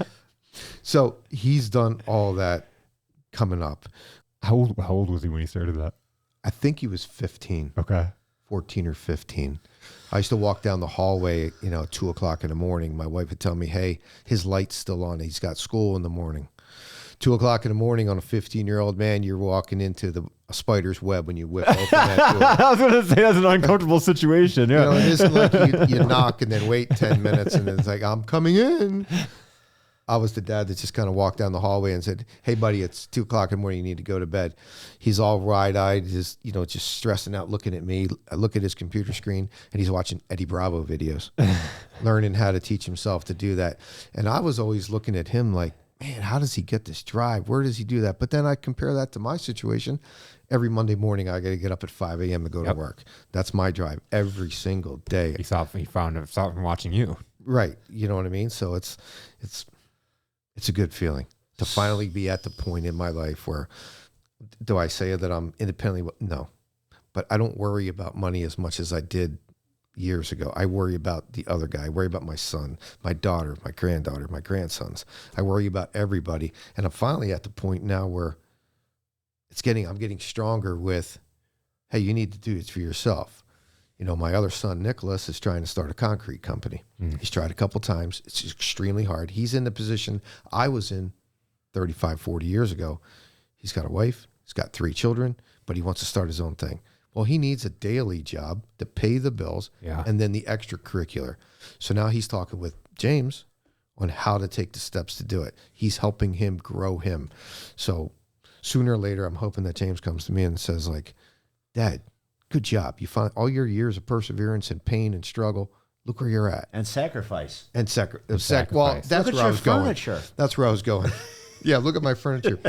I know James came to me one time and said, hey, I got an invitation to go to California to compete for the Naga Grappling Association. It's invitation only, and it comes around every 2 years. and I really want to go. And he's like, okay, so go. I don't have the money to go because he has to pay his whole way to go. I'm like, well, how much money do you need? I need like $2,600. $2,600 back then to me was like, I might as well sell my truck, my car, anything. I'm going to take soda cans back. Like, how in the world are we going to do this? I said to my wife, I go, Jim needs some money to go to do this. This is important for him. And she's like, we don't have the money. They have like $35 in the bank. I worked at the dealership. I went to work one day, walked up front to the used car manager and said, hey, you want to buy my truck? And he's like, what? I said, you want to buy my truck? What is it? And I told him what it was. He's like, yeah, let me look at it. So he looked at it and he bought it. Gave me $7,000 for it. Called my wife up and said, hey, I'm going to need a ride home today. She's like, oh, what's the matter? I said, well, I sold my truck. She's like, you sold your truck? I go, yeah. I called Jim up and I said, we're going to California, buddy.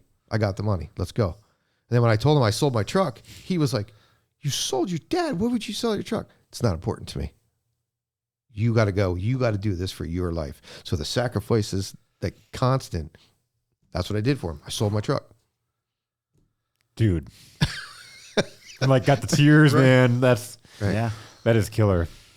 But The things we do. that truck didn't mean a darn thing to me. And here's the kicker of the whole story. Sell your vehicle. Now I got this beat up vehicle that I got to drive. I got to make it work back and forth until I figure something out here. Okay. We go there. It's time to get weigh-ins. Jim's cutting weight. He has to cut a little bit of weight. He gets on a scale. He's overweight. So he has like a window of an hour maybe to cut weight. That poor kid puts on one of them, looks like a trash bag suit. He's running back and forth, back and forth, back and forth, trying to lose weight, run into the bathroom, try to purge any end he can to get to weight. He missed weigh-in by 0.2 kilograms. You know what? How insignificant. Like, shave your head and you probably would have made it. Yeah. But that level of competition at that time, the scale was the scale. There was people complaining about the scale. Jim never complained about the scale. What he complained about was his lack of attention to losing that weight prior to going to that scale. So he was beating himself up, and that was his drive and determination. But so me selling my truck was all for naught. We had a great trip. But because he went there, we met a lot of great people. Yeah. He then was invited back. He went then and then won.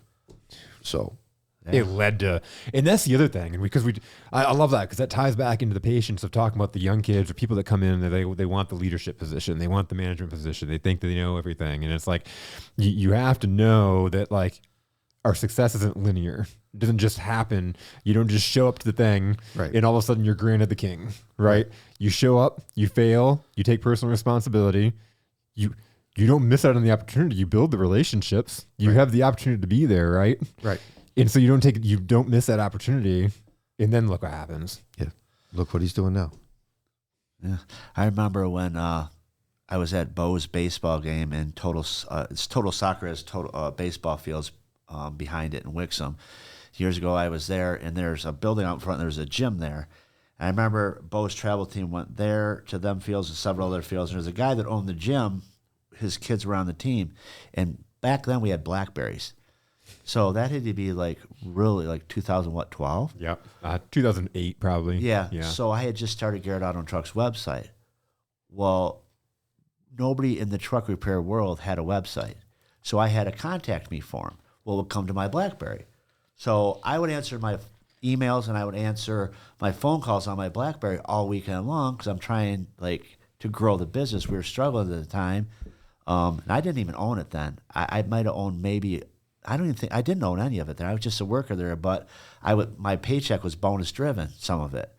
So I remember that guy going, you work on the weekends? Like, you answer? And I said to this, I remember saying this, well, that's my paycheck calling. I look at it as when somebody's calling, if I could convert them into somebody coming in and getting their truck fixed, that helps me and my family.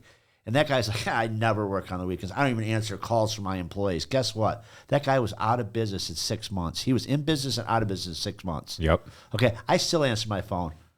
Okay, all hours of the night. I send Jim, said, hey, I just talked to this guy. It's 9 o'clock at night. He's talking about sandblast on Model T wheels. Remember that guy? Mm-hmm. Guy's like, can you answer your phone? I'm like, yeah, I'm sitting here watching TV. Let me turn it down. And I would talk to him because I'm not too good to think that I can't fail. That's the number one thing. You can fail. You can fail. Yep. Okay, all this is just an illusion. It could all change here. Look what happened with COVID. How many people lost their livelihood that were flying high, kicking butt, and all of a sudden, I know a lot of people. And, last night we went to that class. I was the only business owner at that class. Everybody else sent their staff there. Let me tell you, some of them staff, I don't know how these people run their business. But that's a whole nother story. But my guys are like, why are you going? I said, I want you fuckers knowing more than I do. This new stuff. And they started laughing, But, I think that me and Jim are similar in that regard. Like, we've always been workers, and, yeah, I've always been a worker, and I always plan on being a worker. Like, people are like, when are you going to retire? I don't really know because I like what I do. Yeah, like, sometimes I'm not going to lie. I've never said this. It might kind of sound weird, but I lay in bed at night. I'm like, man, I don't even really want to go to bed. I wish I could just go to work right now and start working if it was light, because I'm excited to go to the next level always, or do the thing. It's like, my dad just retired. He's 80. Yeah. He worked at Detroit DSO. He was instrumental in putting that plastic place back together with Roger Penske. When Roger Penske bought it, my dad was a shop chairman. He retired from there, and he went to work at PAG, Penske Auto Group. He ended up being a vice president of safety, flying around, and he just retired at 80. He's like, I'm bored stiff. Yeah. He's like, I don't want to sit around. If you have something that you love doing, why quit? I mean, if you had enough money to quit tomorrow, would you quit working? No. Me neither, because that's what we do. That's like, we're that little draft horse I talked about. Yeah, if I'm not walking the trail, what am I doing?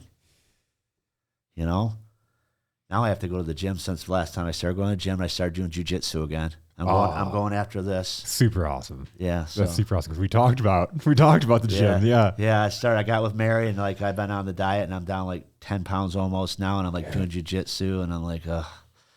But actually, you know what? I've been going to Planet Fitness. It's not that bad. I've been walking on the treadmill and lifting weights and stuff like that. It kind of gives me something to do. So, yep. What time do you go in there? What's that? What time do you go in there? Usually between 5 and 6, or sometimes later. Okay. Jim's favorite pastime to do in the summer is cut lawn. It seems every time I call him, he's like, "Let me shut off the mower. Hang on." Cutting the neighbor's lawn today. No, he's got like 20 acres, so he cuts I've got a lot. To Okay. We've got a pet cow at home. We've got 2 goats at home that are pets. We've got 2 pot-bellied pigs. None of this was brought home by myself. My children brought them home and said, "Dad, look. My daughter, we should get a cow. Why don't we get a cow? Well, let's just go look." I go over there, and I'm an animal lover at heart. We go over there, and here's this cow. Oh, this cow staring She's at you. a week old, just tiny little thing, and I start bottle feeding her. It's over. It's over. She knows how to sell you. Just go and feed the cow. Get me to look at it. It's done. So, yeah. But I love my family. I'm very prideful in what I can accomplish for myself. I don't care what it costs me. I don't care how bad I hurt, ache. Doesn't matter to me. My family's happy. They're proud of their house. They have good vehicles. They drive nice. When there's a problem, I'm the first person they call. And I've started telling them now, like, pretty soon, I'm not going to be here. Like, my days, I have more days behind me than I do ahead of me at that point in my life.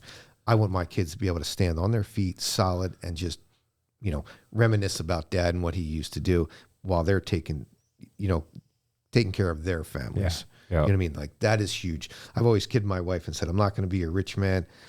That's a lie now, because I am a rich man, because my family is the strongest unit that we have.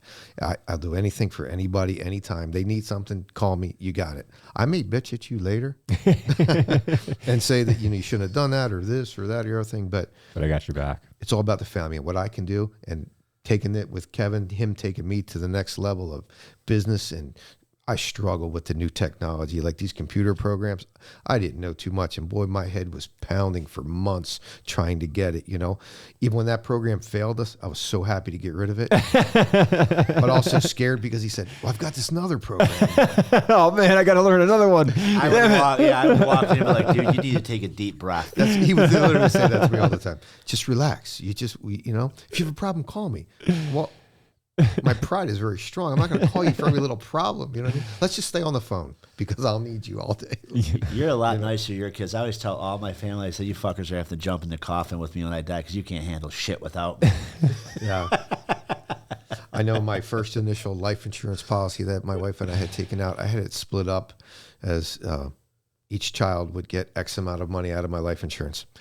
And when they were all younger, they were all flat across the board. Each one of them gets X amount if something happened to me. Well, then Jim became a successful business guy. Brittany got married and had some children. They were doing better than the other two who were still young. Not that they weren't doing good things. They were just young. They would require more. So I would modify my life insurance and say, hey, we're going to have to help just a little bit more. Now we're finally back to the point where it's all split. There it is. Now, I collect farm tractors. It's kind of a passion. It started out, if I had $500 sitting on a counter, my wife would find a reason to spend it. Okay. If I took that $500 and put it into a tractor, she can't spend it. All she can do is yell at me for why did I need this tractor? It became a forced savings account because when we needed things, we would sell them. We were in a house in Heartland for a number of years. The neighbor was like a recluse. He was extreme. Out of the 4 years that I lived there, I think I saw one other car come to his house. He started stalking my children. He took a swerve at them when they were on their four-wheelers. He tried to run me down.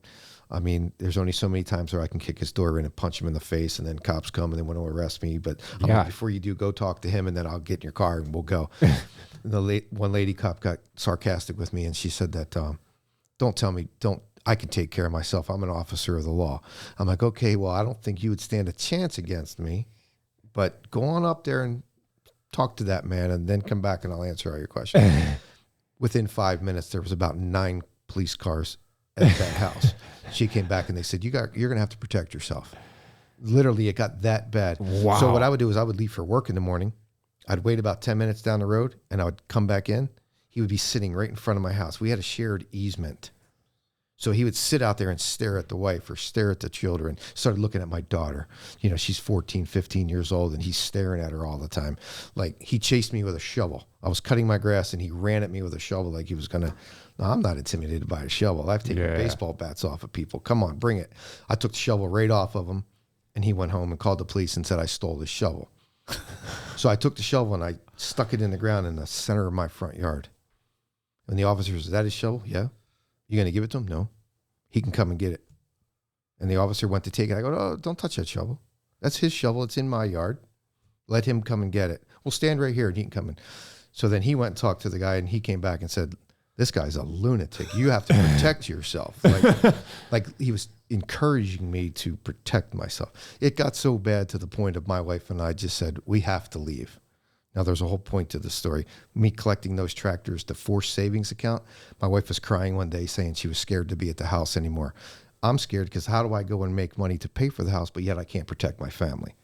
I can't be in 2 places at one time. Yep. I'm not smart enough to run a business out of my house and, be home all the time, which would have led to me having a problem with him anyway. At that point in time, I had 10 farm tractors. Not worth a ton, but I had 10.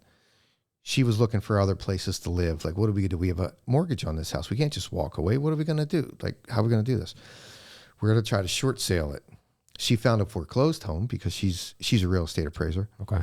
She found a foreclosed home in Pinckney, but we had a friend through the family that would buy it. He would pay cash for the house. I would rent it from him for X amount of years, and we had to give him like $10,000 to do this. And then when I got a mortgage, I could buy it from him. But we needed to come up with the $10,000 to give him to buy this house. How are we going to do this? I don't know how we're going to do this. I called the president of my tractor club and said, hey, all of my tractors are for sale. I need to sell them. I need to move. I need to do this for my family. Within like 6 days, I sold all the tractors. I came into my wife with like $12,000 or $13,000 in cash, put it on a table in front of her, and I said, let's go buy that house. Let's go do this. Let's do this program. I know it's a cost. I know it's going to hurt me. Let's do it because I'm going to protect you from this situation. So that's what we did. She started crying. I go, you cry when I buy tractors, and now you're crying because I sold them. I don't understand. She goes, why would you do this? And I go, it's for us. Those tractors, like my truck, it's just a means to an end. Get them, I play with them, enjoy them, sold them. We went and bought the house. Because my wife was very intelligent about the house that we bought a foreclosed home, and then I had to do a ton of repairs to it, which I did them because, again, I wouldn't have the money to pay somebody to do them. Yep. But we rebuilt this whole house, and when we sold that house, we made a ton of money that we put down on our next house, our current house. So now we have a house in Howell here with 20 some acres, and I split off 2.5 acres and gave it to my daughter. Wow, that's awesome. And she built a house right next to me. She's my youngest. That's so cool. She's only 22 with a 2.5 acre house that's worth like probably 360, 380 right now. Wow. Yeah. And now I can keep a red dot on any boyfriends. Yeah. Got the sniper scope and the. Effort equals results. Yeah, Yeah. That's, I mean, a lot of people that go back to this very core thing we talked about. People do not stick to something long enough to actually master their craft. They just don't. The guys like us, Yeah. think about like Steve Garrett, my original business partner, the knowledge that man had in his head that he took with him when he died, like me. Yep. I'm going to say this for Jason Spencer. I went and took all my state certification test. he's a master certified technician. I'm a Jason. master auto, master motorcycle, master heavy truck, Pre-73. police 73, all my collision certifications and stuff like that. Them tests were stuff I learned in college. When I die, the knowledge I have is going to be gone. When you die, okay, what's going to what's replacing us? Yeah. There's not very many young people coming into the trades, Yes.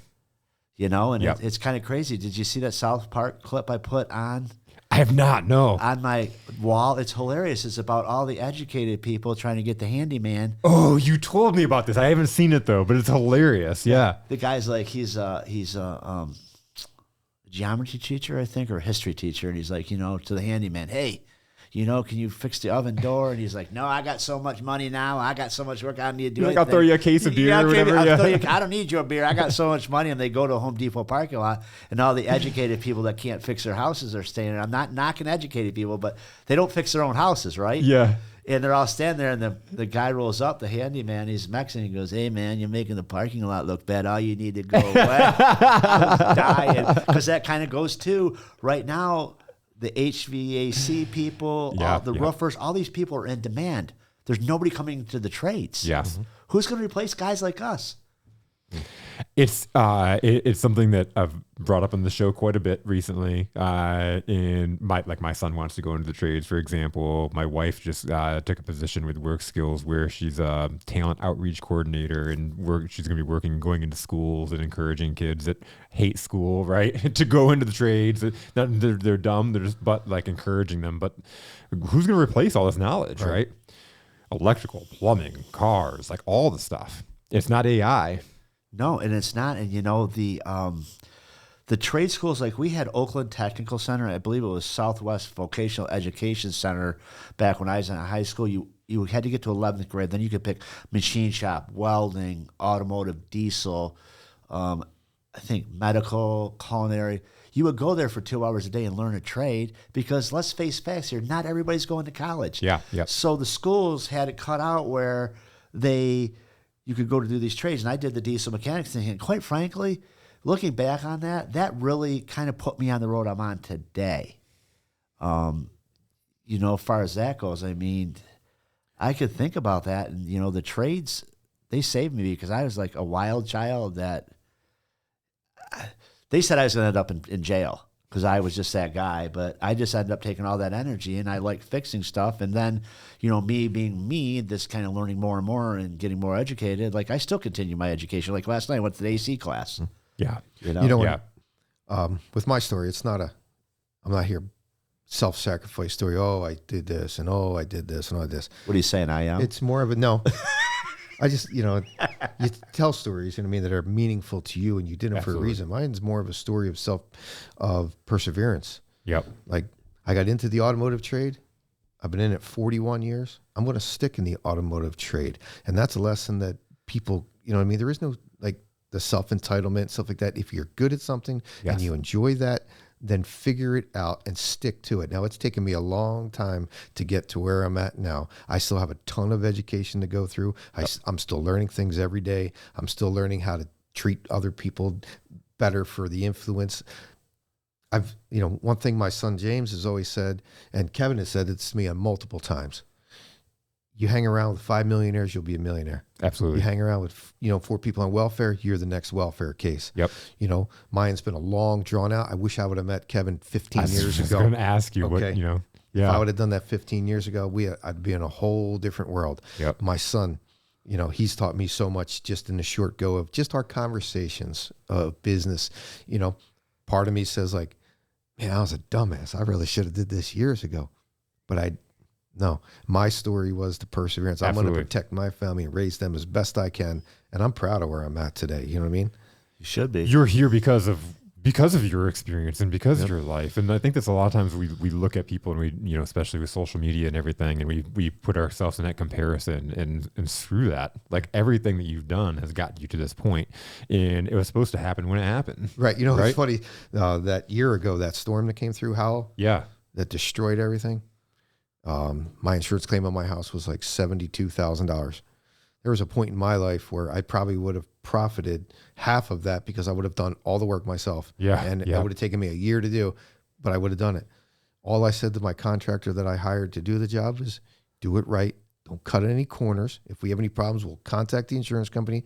And then I'm educated enough to know, like I questioned him on certain things. Contractor was outstanding. They made all the money. That's their job. Yeah, I came home from work. Wow, look at my house is sided. Came home from work. Well, the roof is done. I didn't have to do anything. He had to do his truck. His company truck got ruined. Yeah. Every panel on his truck had a dent. He would pull up and I'd be like, nice truck. You need to stock. Because he had just had it, a couple months? Just a couple months. Oh, my God. Had like, nice truck. Glad you're taking care of it. It's a high country diesel. I mean, it's beautiful. You know what I mean? It's my truck. My personal truck's a 2004 worn out. It's a Duramax diesel, you know what I mean? Yep. I love my truck, but it's hands down different from this truck, okay? But we could tie that right into the insurance company again because there's so much damage on it. Kevin said, let's do an insurance claim on it. It's justified. Yeah. It's hail. Adjuster came out, you know, they wrote like 6 hours to bump a fender because there's 65 dents on the fender. They wanted to pay us to get a PDR guy, paintless dent repair, to come in. Let's say they got out 50 of the dents. There's still 10 dents in the fender. Mud that fender. And so now my whole truck is going to be full of Bondo, the whole truck, when there's not an ounce of Bondo in it. You know what I mean? It's not there. That is not a proper repair. Not a proper repair at all. I knew the adjuster from prior year's business. Talked to him. He was able to, within the guidelines that he has to work under, was able to give me some parts, but not other parts. And then I said to Kevin, like, here's our estimate. This is what we do. And he said, what do you want to do? And I said, well, we need to fix the truck. And he goes, yeah, I agree. That's a trick question. You know, he said, put all new panels on the truck. So he paid out of the difference. He paid the difference to fix the truck right. And that's our whole basis of our business. We want to fix it right. So he took money out of his pocket. Now here's a 2017 truck that got every panel on it brand new. I mean, roof, fenders, doors, you name it, it did it. And then we changed the color of it. That's awesome. We put a more modern color to it, and yeah, that's so cool. Yeah, we walk the walk. We do the same thing to our trucks. You know, there was a time that I couldn't afford that. No. We would have puttied her all up. And I've bonded some bad things. I've taken fenders off of vehicles, beat them out on the ground, put them back on the vehicle, and then did the Bondo work and put it on because I couldn't afford the $200 fender. Yeah. So 20 hours of my labor. But I fixed it. But all that is deeply embedded in me. So when we fix a truck, we want to fix it right. Car, truck, boat, tractor. We've got a roller at work right now that we've sandblasted. And here I am nitpicking that it's in the construction. First day on the job, it's going to get beat up. Yeah. But it's going to look a certain way when it leaves Motor City. Absolutely. And that's it. Because you can't control what happens to it after it goes out, but you know what it looks like. Well, if you go on our site, you can see where Kevin did a post on there about the first roller we did. You know, like, hey, this thing's going to look great when it's done. Do it. So it's done. I call him, tell him, hey, we're all done this roller. Great. Send me pictures. I want to post it. So I send them four corner shots of the roller. What does Kevin do? Calls me up. Hey, when we're going to post a picture that's supposed to be all good, at least you could wipe the dust. It was a part of the steering column that was off that we put back on that was dirty. It looked dirty and looked like it was on upside down because the word cat was upside down. The reason is because it would slide up and then cover the dashboard, but it was in fact dirty. And it was like that smallest detail that he picked right up on. We went out there, we cleaned it, we dusted it in with paint, made it sure it looked real good, put it in position. I retook the photo. Pictures. Then he's like, much better. And it's like, But that's the level like he holds me to. Yeah. I hold him to certain things. I ask certain things, like he's asked me, what do we need? What kind of piece of equipment do we need? I'm like, well, we need a new welder. Like we're all aluminum certified. So we want to be in the market. Okay. Well, what welder do you need? Well, here's a good welder here. It was like, what was it? $10,000 or $12,000 welder. He didn't even bat an eye. He just said, all right, the business will buy it. We need it. Well, let's get it. Yeah, he got a new man lift last week. Man lift. I happened to come in and I said, he was asking me, what equipment do we need? Because we need to buy some equipment. Let's keep growing the shop. We use a man lift for box truck repair. We do a ton of box trucks, all the delivery vehicles out there. We change the panels, the roofs, the top rails, everything we do to a box truck. So we're always 12, 13 feet in the air. So one guy on one side is on a man lift. It's power, it just raises up. And the other guy's on a step ladder.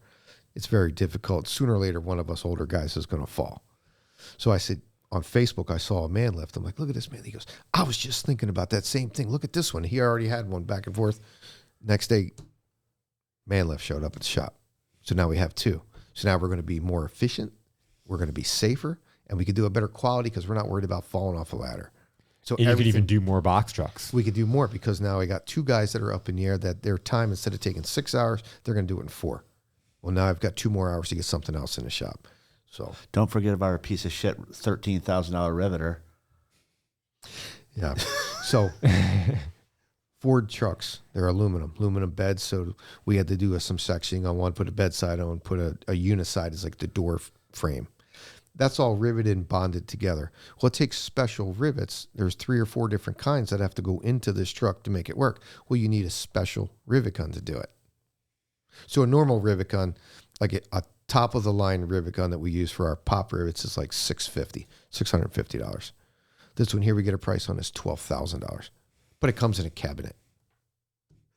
Like we looked at, like we want to see this fancy, like, this thing's going to wow us. It is literally a riveter you put in your hand and for $12,000. But it comes in a cabinet. And I never, ever feel bad about buying tools. I'm quite frankly a tool whore. That one, I look at it and I'm just like, at least they could have done is put $300 worth of rivets in it. Yeah, exactly. Do something. You go and grab a hold of the toolbox and it's light, just like rattle, and you open the door. And the guy's like, here's the little container. I'm like, we didn't even need the toolbox. You just put that with it so you could charge more. And then the very first job we do with it, we're going around a corner of a door jamb and we need to have the larger jaws for it. It's like a big C-clamp that goes in to compress the rivets. Yeah. It doesn't come in the cabinet. It's an additional, how much was it? $1,400, I think. $3,800 additional. It's like, great business plan But for them. have a small business. It's great. Well, I love how you addressed that earlier and then just brought that back around, because it's a really big myth that people, it's like it must be nice. Going back to what you guys are saying, it's people think, oh, you have a small business, it must be nice, you must be rich, like you must be. And I remember being a kid thinking that, and then as you get older and you have a small business and you realize, like you talked about it last time, we're on commission. Like if we go to work and we work, we get to keep our house and we get to, keep our business going and all those things. Yeah, we're on a bonus system, right? We're on a bonus system. But You work, you get paid. exactly. Yeah. But I love like this whole conversation and we haven't said the L word, but it really comes down to it from you and your family, from what you're doing with, really mentoring people, coming down to it. And you had said, if I would have met Kevin, 15 years ago, right. It's you know what it's like. You've been in their shoes and you're giving them an example and a way to be able to live a better life because you figured it out. But the same thing for you with your kids, and then continuing to learn and grow, like that leadership, it's leadership. Yeah, I have Jason Spencer down at Garrett On Truck. He's just as skilled as me and Jim. Jason was mentored by me from the time he got into the shop till still every day. And I asked, do you want to do the podcast? Just not that guy. Like, he's just as skilled as us, but some people like to talk. Like me and Jim can talk. Other people don't, you know. But I told him, I said, you should come and do that podcast. I said, all right, I'll have my 16-year-old kid come and do it, you bitch. But I'm excited to have Lincoln on. He's sharp. That's awesome. But as we learn from each other, I'm learning from Kevin. business stuff, business strategies, tax strategies. The amount of taxes that this government takes from us is absolutely insane. It's like, I don't want to have a business because he gets bent over by the taxes. I mean, it's incredible. And this year, you know, kind of pushed me down a little bit. I got bent over. I can say that. I'm secure. Yep. But you know what? But also the benefit of being in the position that I have, I had the money to cover the taxes. So the more we make, the more we pay, the better we are. But the smarter we become with what we do with our money. You know what I mean? Years ago, I never had a savings account. Now I have a savings account, and it has X amount in it. Well, by next week, I want it to have X. Next week, I want it to have X. My son, he says, remember all the years you yelled at me about turning the lights on? He bought a house, big house. Every light in the house is on. I walk over and I'm shaking. I'm looking at this house like, what's your electric? I don't even, what's it matter? He says, you look at it wrong, Dad. He says, don't look at it as you've turned the lights off and saved some money. Leave the lights on, enjoy your life, figure out how to pay for it. You know? So now I find myself in a strange, uncharted water situation. I'm learning so much from Kevin on the business of growing and doing all that. And now my son, who I've dedicated my life to raising, is now educating me in the ways of the world with what he's doing. Yep. So now it's like, now my head is just, no wonder I don't sleep at night. It's so cool how that flips back around, though. Yeah. Yeah. Guys, this has been an absolutely phenomenal conversation. Thank you guys for coming down. No, thanks Still for having nervous. us. Sorry I drew tears on you. Dude, I love it, That was man. good. That was a good story. Yeah, that story is good. That's gonna be a clip for sure. That was a great story. Are you nervous anymore? No. I told you, once you start flowing, you become passionate. This You know, shit, the don't first, you know, because there's so much that's running through my head, certain situations, and then, okay, now I'm calculated. Okay, what am I going to say? Yep. I certainly don't want to offend anybody that might hear it, see it, That's or, okay. or whatever. We don't care. But you know what? This is real right here. Yep. Do you know what I mean? The relationship that Kevin and I have is real. Like, we're already, like, not that we've become great friends. He is technically my best friend now. As we go forward, we're making plans. Like, what are you doing this weekend? Oh, there's a gun show out in Mason we're going to go to. Oh, That's really? awesome. You want to go to that? Yeah. Well, I'm going to take care of the kids. I'm going to do this, and then we'll do this. You know, and it may change. It may not change, but it's all for the common goal of Motor City Truck Collision and Garrett Auto and Truck Service, you know. And I think with enough of us that come here and do this, Jason will be in my chair. I think you should Jason go. Spencer, I call you out. Challenge. Yeah. Challenge. Ooh. The challenge. Yeah. The challenge is dropped. Yeah. I'm gonna cut this clip and we'll send it to him. Yeah. Yeah, I think he should. I think, honestly, his story, same exact story as me. I know we got to go here, but same exact story as me. Struggling in school. He's never going to amount to nothing. If we could just get him a job doing X, Y, or Z, he might be okay. The guy's successful. Now he's got a Harley Davidson that has flashing lights on it. Yeah, and a barn and all kind of a house, and everybody that works for me does better, or works. I should say, works with me. Yep. Everybody that works with me does better. Yep. Just because we all have a common goal in sight, Yep. and if you don't, you're not going to stick around, because we don't want somebody dragging us down. Yep. Ah, guys, this has been awesome. Thank you again so much. All right, Thank man. you for Thank having you. us. My pleasure. All right.